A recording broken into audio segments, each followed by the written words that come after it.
माशाल्लाह जी बड़ा अच्छा सर 12 साल पहले आप आए थे, उस वक्त कुछ भी नहीं था उस वक्त। तो अब यह है कि बस कोशिश की, हालांकि मैंने मना किया था भाइयों को इधर पैसा ना डाल पाए, लेकिन अब बहुत ज्यादा हो गया। ठीक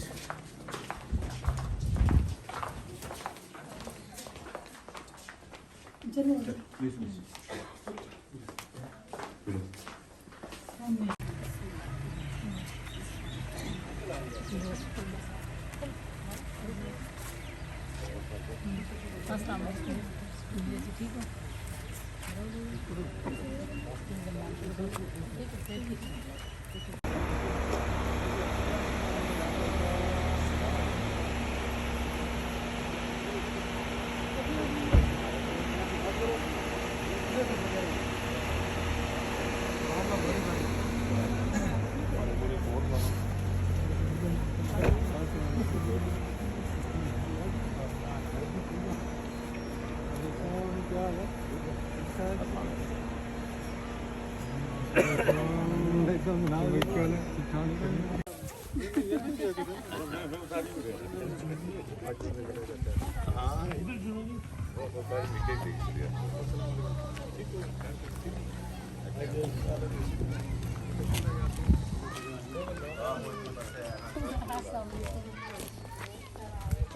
या उन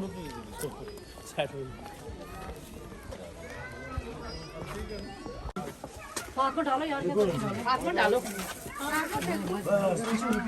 बिस्मिल्लाह।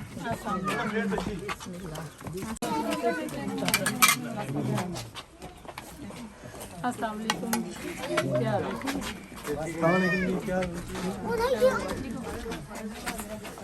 अस्सलाम वालेकुम।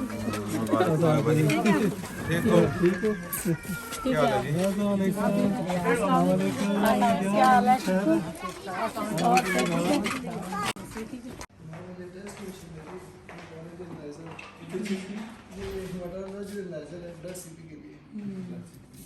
ये लेटेस्ट मॉडल है। कितना टाइम लेती है?